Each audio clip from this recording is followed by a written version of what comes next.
Namaskar. Welcome to Conversations with Rakesh.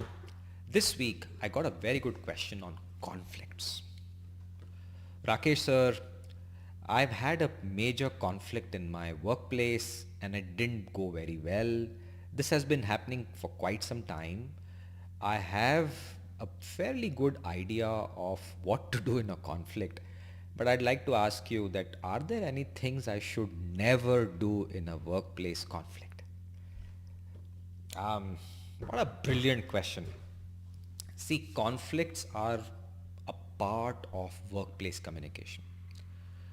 It is mostly a large chunk of our lives, not because we are bad people. I mean, none of us want to fight. But when you're working together, there are differences in opinion. Each of us have a different viewpoint. Each of us have a different priority. Each of us want something personally and organizationally which is different. We represent different interests. All of this becomes very complex. So the conflicts arise from a simple difference in opinion to a very big fight. And the spectrum is very large. And in a given day, we usually speak for upwards of 4 hours and depends on what kind of position and role you're doing. But half your day is in communication, and in that, I would argue that close to half of that time is managing conflicts. And conflicts don't mean fight. A mild difference of opinion to a complex issue which can result into a fight. So what I think we all have to learn is prepare ourselves better to do conflict management.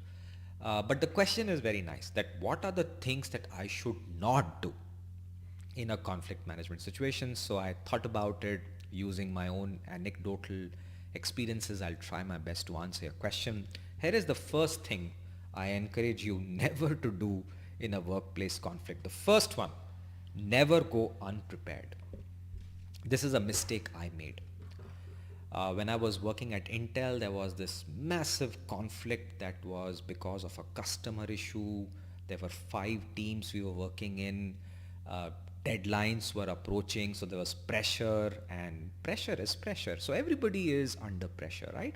And the conflicts are because of technological issues, behavior issues, revenue issues, and various other factors. Some of them historic also. There were two people who just generally loved to fight.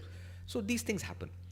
Now, I was a rookie tech marketing person and very arrogant, honestly. And I remember this one meeting which I only had called, and I had this arrogance that I'm just going to wing it. I'll just go in the room, I'll wing it, I'll figure out, I know what to do. So I go into this room and I quickly realize that all the other people are very well prepared. I am not. I don't even have the data. I don't even have the latest updates. I'm completely out of my wits. And that is my first request to you, that if there is a conflict in front of you, please prepare first. Collect all the data, collect all the facts, collect all the updates from everyone. Make sure you are on top of the issue rather than completely winging it as it goes along. In fact, there's this lovely movie, Jim Carrey's movie, where he's promoted to a vice president and the next day the company tanks and he's in front of the media and he's giving a talk that we see a great future and the company stock is like collapsing. So both the scenes are together and the movie is very funny. But that character, that person in that role was unprepared for what's happening. There's a crisis happening, a conflict, and the person is unprepared. So my request number one, do not go into a conflict unprepared. It will just be bad for you. And conflict management requires you to think with logic, use the data and information to your advantage. And if you don't have it, it will be a disadvantage to you and an advantage to others. And that's where the conflict doesn't go very well. Second one, this is again my own experience. You learn from mistakes. In one of the conflicts, I think the discussion was between a particular issue. But one of the remarks that somebody made in the team, and I was part of this team, was a personal attack on me. This person probably said something that I am very arrogant or I don't listen to others, and I got ticked off. And I got so badly ticked off that I don't know what happened to me. I was very upset. I probably said some things I shouldn't have. I later regretted it. But it started by that person making a personal attack on me. And then I also became very personal. I also attacked him very personally. And everybody around us was shocked that we were behaving like school children. Now, I'm not saying school children are bad people, but I think when you're working in a corporate world, I think focus on the issue, not the personality. Both of us were wrong. It doesn't matter who started it. I think I should have also been a little bit more mature, and the other person also. So when you are in a state of conflict, never get personal. This is my second request. Never get personal. Focus on the issue. There must be a problem. Solve that problem. If this person has a behavioral problem, or there is some organizational politics and somebody is doing some kida and only, this is not the time to discuss it, because it's a conflict and you have to resolve the conflict.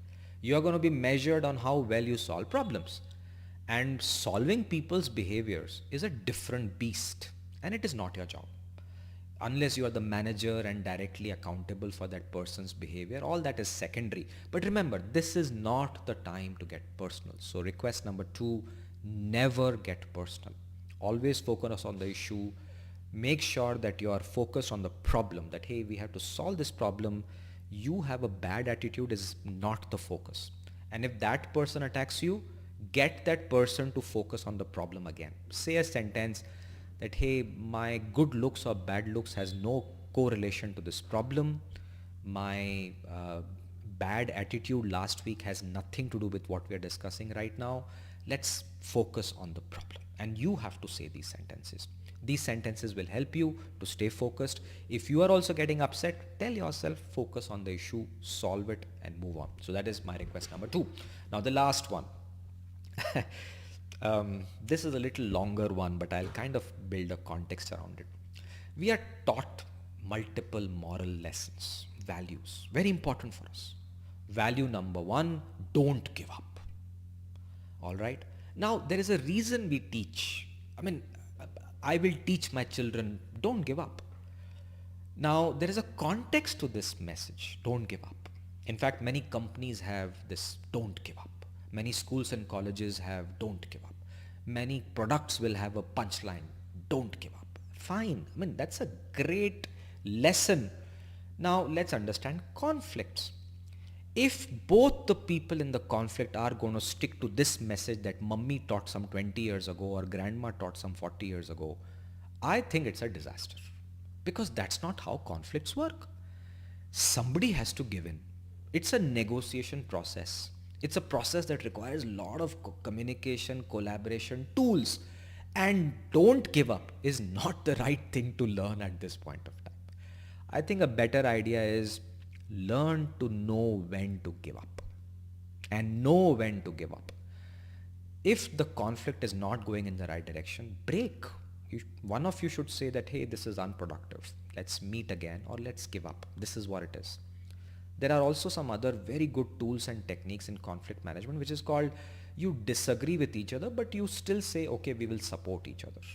That's a big thing. But if you're going to connect it to don't give up, very bad for you and your organization and your relationships. So this is not the time to think of mummy's lesson, don't give up, or papa's lesson, don't give up. I think learn to give up, knowing exactly what is important. If the conversation conflict is not going very well, give it up. Meet again, try it one more time.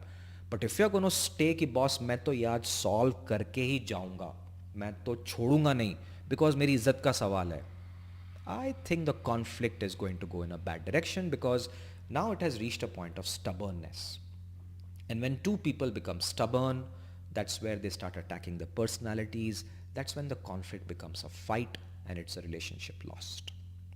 So my third and final request that please don't do this is Do not mix the lesson of don't give up that Papa Mama taught you with the lesson that know when to give up in a conflict.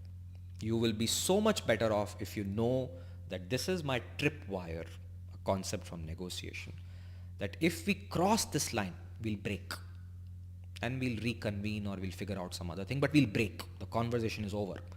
ये conversation में लड़ाई हो गई, चलो कोई बात नहीं, अभी थोड़ा ठंडा हो जाते हैं, पानी पी लेते हैं, चाय पी लेते हैं, whatever, but break. So no when to break versus don't break, don't give in. These are two separate contexts, and this is not the time for you to do that. So let me summarize the three things you should never do in a conflict. 1, never go unprepared. 2, never attack the person. Focus on the issue. Please don't make it personal. And number 3, never mix the lesson don't give up versus know when to give up in a state of conflict. And if you keep these 3 in mind, I hope your conflicts are slightly better for you to resolve, because remember, if you do a good job in managing a conflict, you strengthen relationships. And good relationships are the foundation of great careers. On that note, stay safe.